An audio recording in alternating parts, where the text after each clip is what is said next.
Hello guys, welcome back to my channel Sharma nursing classes. I hope आप सभी अच्छे होंगे, स्वस्थ होंगे। तो आज हम स्टार्ट करते हैं साइकोलॉजी के यूनिट 2 यानी कि बायोलॉजी ऑफ बिहेवियर। ये बीएससी नर्सिंग फर्स्ट ईयर का सब्जेक्ट है। आइए इसको टॉपिक को स्टार्ट करते हैं। सबसे पहले हम जानेंगे biology of behaviour. The biology of behaviour is study of behaviour function of the nervous system, particular the brain. Biology of behaviour में हम इसके बारे में पढ़ते हैं, बिहेवियर फंक्शन के बारे में, जो कि नर्वस सिस्टम के बारे में होते हैं, और पार्टिकुलरली इसमें हम ब्रेन के बारे में पढ़ते हैं। Our body has many system working together and balance one system to another. हाँ, आपने देखते हैं और हम सभी जानते हैं कि हमारी बॉडी में काफ़ी सारे सिस्टम एक साथ काम करते हैं और एक दूसरे को बैलेंस करके रखते हैं। Among the body and mind has a close relationship as mind in the controlling and coordinate system of the body। जैसे कि हम सभी जानते हैं कि बॉडी और माइंड के बीच में एक बहुत ही ज़्यादा क्लोज रिलेशनशिप है, जो कि माइंड कंट्रोल करता है हमारी बॉडी को और कोऑर्डिनेट करता है हमारे सिस्टम के बॉडी को। आइए आगे हम पढ़ेंगे इसमें। Now will discuss how psychological get adjusted into biological approaches as a mean of understanding behavior। अब हम आगे डिस्कस करेंगे कि साइकोलॉजिकल प्रोसेस कैसे बायोलॉजिकल अप्रोच में ह्यूमन बिहेवियर को समझने में मदद करता है। तो आगे इसके कुछ इफेक्ट्स हैं, उन्हें पढ़ते हैं। फर्स्ट इफेक्ट है हमारा the effects of body on mind. Body का माइंड के ऊपर क्या इफेक्ट है, तो सबसे पहले हम इसमें पढ़ेंगे when we say effects of the body और mind we are returning to effects of physical identical events on physiological functioning on behaviour. जैसे कि हम कहते हैं कि इफेक्ट पड़ता है हमारी बॉडी से माइंड पे, दोनों ही बीच में इफेक्ट पड़ता है, जो कि रेफर करते हैं कि फिजिकली इवेंट्स होना और साइकोलॉजिकल फंक्शनिंग का बिहेवियर पे भी काफ़ी फर्क पड़ता है, यानी कि प्रभाव पड़ता है। All of the identified events can describe in term of neural and chemical process. सारे आइडेंटिफाइबल इवेंट्स को डिस्क्राइब किया जाएगा न्यूरल एंड केमिकल प्रोसेस की टर्म में। आगे हम पढ़ेंगे, हमारा नेक्स्ट टॉपिक है इसी में है study of drug effect. Drug effects के बारे में स्टडी करना।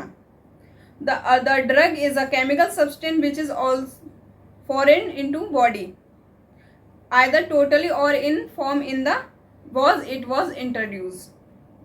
आप जानते हैं कि ड्रग क्या है, केमिकल सब्सटेंस होता है, वो हमारी बॉडी में फॉरेन बॉडी आई होती है कोई भी, तो उससे पूरी तरीके से उसकी फॉर्म में उसे इंट्रोड्यूस करता है। Also not all drugs of interest to psychologist. सारे ड्रग्स साइकोलॉजिस्ट के लिए इंटरेस्टेड नहीं होते, because they do not have effects on behaviour, क्योंकि वो हमारे बिहेवियर पर इफेक्ट्स नहीं डालते। एग्जाम्पल ले लेते हैं पेंसिलिन। पेंसिलिन क्या करता है, हमारा पेंसिलिन इन्फेक्शन को रिड्यूस करता है, यानी कि इन्फेक्शन को कम करता है, लेकिन ये डायरेक्टली हम इफेक्ट नहीं डालता हमारे वर्क पे। जैसे हम अपनी बॉडी से क्या काम करते हैं, डायरेक्टली इफेक्ट नहीं डालता। The study of psychoactive drug is concern both psychology and medicine. Psychoactive drug की स्टडी में ये दोनों ही जरूरी हैं, क्या क्या, साइकोलॉजी और मेडिसिन। आगे हम और देखते हैं इसके बारे में deeply. Our understanding regarding mechanism of such drugs and our ability to use drugs as therapeutic tool is growing. आगे इसमें हमने देखा है कि अंडरस्टैंडिंग के लिए कुछ ड्रग्स बताए गए हैं, जो कि उनकी एबिलिटी है ड्रग्स को यूज़ करने की, और उनका थेरेपेटिक टूल कैसे ग्रो हो रहा है। Thus it will help our ability to understand the role of drugs in mind and body interaction. आगे हम इनकी मदद से कैसे एबिलिटी से समझा जाए कि ड्रग्स का माइंड और बॉडी के बीच में क्या इंट्रैक्शन है। कुछ एग्जांपल ले लेते हैं, जैसे कि rise in blood pressure to mental excitement. Mental excitement के होने से क्या होता है, बीपी बढ़ जाता है। फैटिग्यू रिगार्ड्स इंटेलेक्चुअल एक्टिविटी, थकान की वजह से क्या होता है, इंटेलेक्चुअल एक्टिविटी पर फर्क पड़ता है। Sudden emotion cause mental illness, अचानक से इमोशन दिखना, तो वो क्या कारण बनता है इसका, मेंटल इम्बेलेंस हो जाता है। Hypothyroidism leads to excitement, hypothyroidism leads to lethargy. Hypothyroidism से एक्साइटमेंट भी दिखता है और हाइपोथायरायडिज्म से लेथार्जी, लेथार्जी मीन्स होता है आलसी। नेक्स्ट है हमारा एक और इफेक्ट है, the effect of mind on body. हमारा लास्ट वाला इफेक्ट था effect of body on mind, ये वाला है माइंड ऑन बॉडी, माइंड का बॉडी पर क्या फर्क पड़ता है।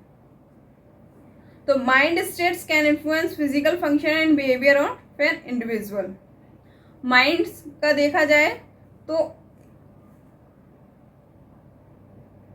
Influence physical function and behaviour on individual, mind का प्रभाव पड़ता है हमारी फिजिकली फंक्शनिंग पर और इंडिविजुअल के बिहेवियर पर। इफेक्ट ऑफ स्ट्रेस, ये हमारा लास्ट है इफेक्ट, इसे भी पढ़ते हैं। स्ट्रेस का क्या प्रभाव होता है। Stress is a common experience, stress क्या है, कॉमन एक्सपीरियंस है। It is a non specific and response of the body to any demand on it. ये क्या होता है, नॉन स्पेसिफिक है और ये किसी भी डिमांड पर हो जाता है रिस्पॉन्स होने पे। Effect of stress. नेक्स्ट हमारा टॉपिक है genetics and hereditary effects human behaviour. सबसे पहले हमें इफेक्ट्स ऑफ हेरिडिटरी और जेनेटिक इफेक्ट्स को पढ़ने से पहले बेटर होगा कि हम हेरिडिटरी और जेनेटिक्स को जान लें। सबसे पहले हम हेरिडिटरी के बारे में जानेंगे। हेरिडिटरी क्या होता है, hereditary is a biological process in which parents male और फीमेल, कौन होते हैं पेरेंट्स, मेल और फीमेल, उनके कैरेक्टर्स ट्रांसफर होते हैं ऑफ स्क्रीन में। ऑफ स्क्रीन बोलते हैं यहाँ हम न्यूबॉर्न को, यानी कि बेबी में। But these some occur some variations, लेकिन कुछ वेरिएशंस भी पाए जाते हैं। It means these are certain characters which में डिफर फ्रॉम पेरेंट्स। कुछ कैरेक्टर्स में आप देखते हैं कि बच्चे एकदम पेरेंट्स से डिफरेंट होते हैं उनके कैरेक्टर्स।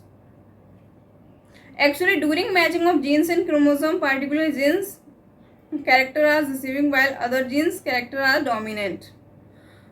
जीन्स की मैचिंग के दौरान क्या होता है, क्रोमोसोम्स रिसीव किए जाते हैं और कैरेक्टर्स डोमिनेंट होते हैं।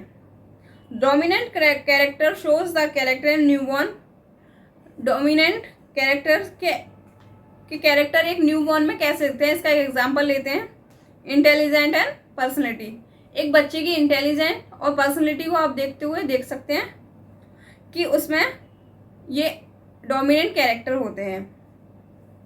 जैसे उसके फादर इंटेलिजेंस हैं या उसकी मदर की पर्सनैलिटी आई है, तो ये डोमिनेंट कैरेक्टर होते हैं जो भी देखे जाते हैं एक न्यूबॉर्न में। नेक्स्ट हम देखते हैं जेनेटिक्स के बारे में। जेनेटिक्स क्या होता है, as we know our brain, हमारा ब्रेन क्या है, एक नर्वस सिस्टम है। Is considered most complex organ, इसीलिए इसे कॉम्प्लेक्स ऑर्गन बोला गया है।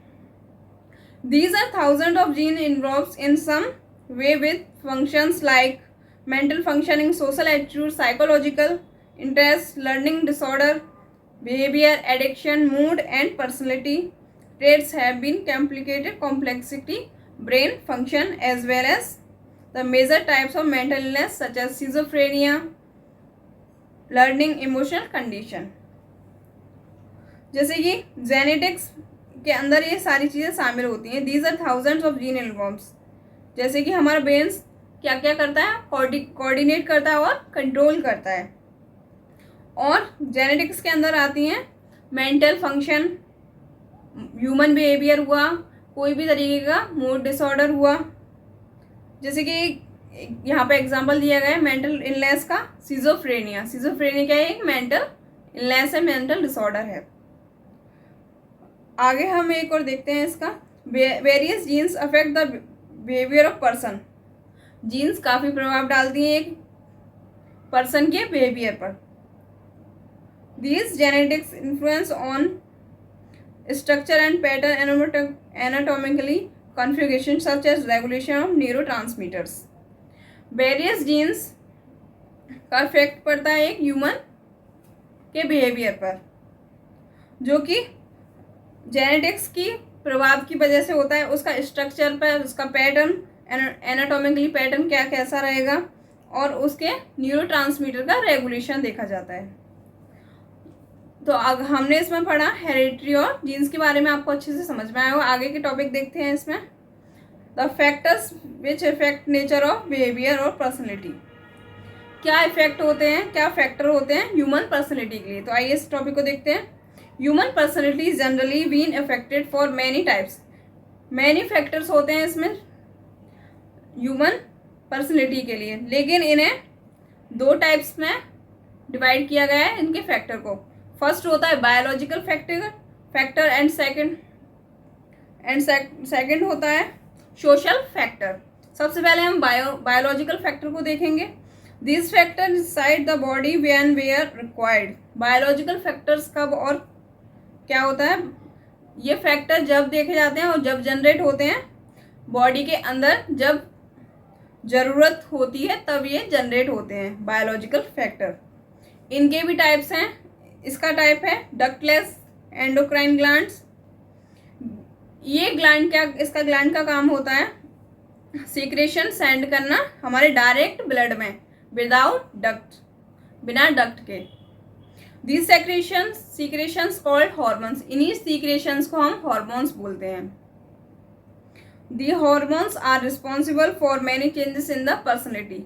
ये इन हॉर्मोन्स की वजह से ये रिस्पॉन्सिबल होते हैं, हमारी बॉडी में कोई भी चेंजेस होती है इन हॉर्मोन्स की वजह से होती है। Different gland secrets one more or type of hormones.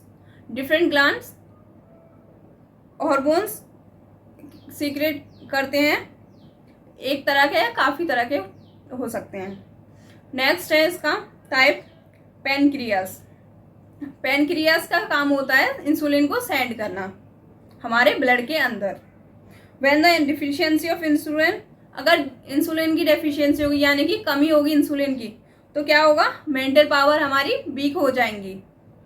His mood is change, ये एग्जाम्पल है, उसका मूड चेंज हो गया तो क्या हुआ, टेम्परेंट, वो क्या होगा, उसका मूड चेंज होगा तो वो क्या हो जाएगा, या तो इरिटेट होगा या फिर उसके अंदर किसी डर बढ़ जाएगा, किसी भी चीज़ के या किसी भी कारण हो तो डर बढ़ जाएगा। तो ये एक चेंज हुआ पैनक्रियास की वजह से।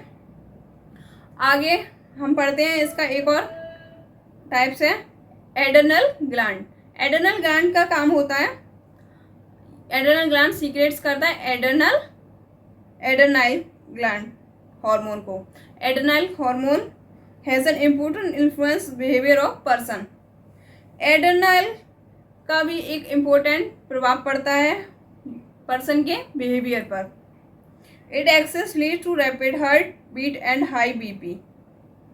अगर ये बढ़ता है तो क्या होता है, हार्ट बीट बढ़ जाती है और उसके साथ ही हाई बीपी हो जाता है। अगर और इसकी वजह से क्या होता है, तो अगर ये कम होगा तो इसमें इसकी लेस एक्टिविटी होती है तो पर्सन क्या फील करता है, पर्सन रिलैक्सेशन फील करता है अपनी मसल्स में और उसे ज़्यादा पसीना आता है और एक्सटेंशन ऑफ प्यूपिल्स।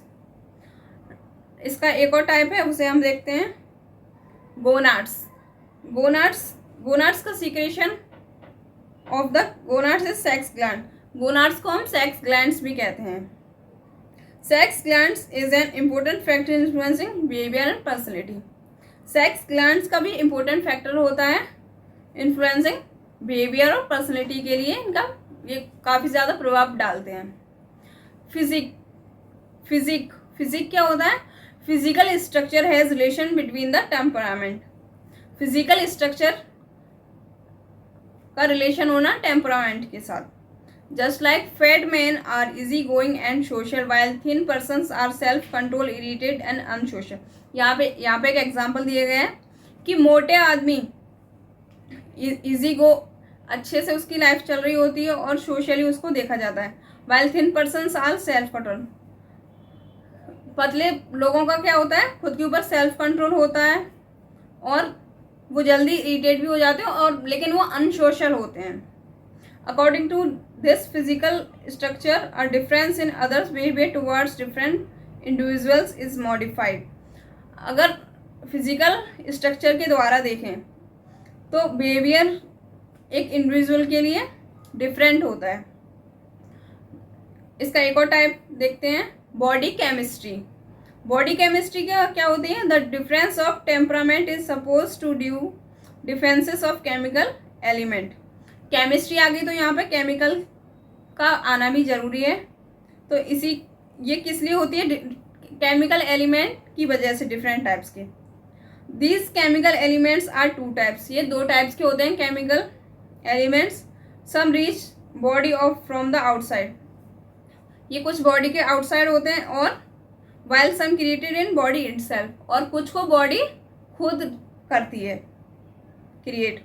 इसके एग्जांपल ले लेते हैं, ड्रग्स और एल्कोहल. ड्रग्स और एल्कोहल क्या हो गया? ये बाहर से हुआ. Beside the factors like sex, intelligence, intellect and nervous system etcetera play an important role.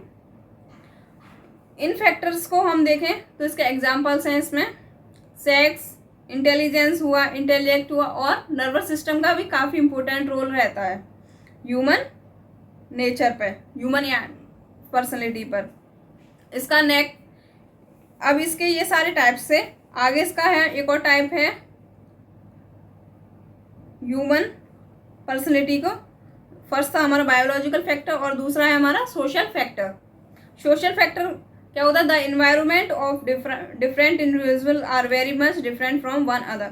आप देखते होंगे इन्वायरमेंट में इंडिविजुअल्स का बहुत ही ज़्यादा डिफरेंट होता है, एक से ज़्यादा.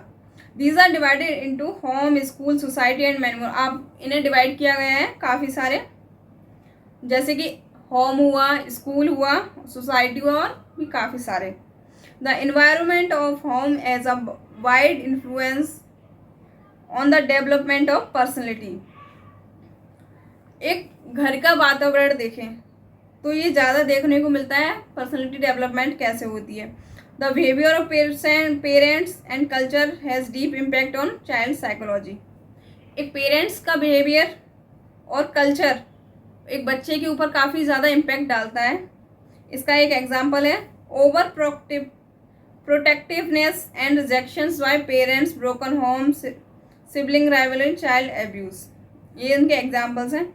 Over protectiveness and rejection by parents.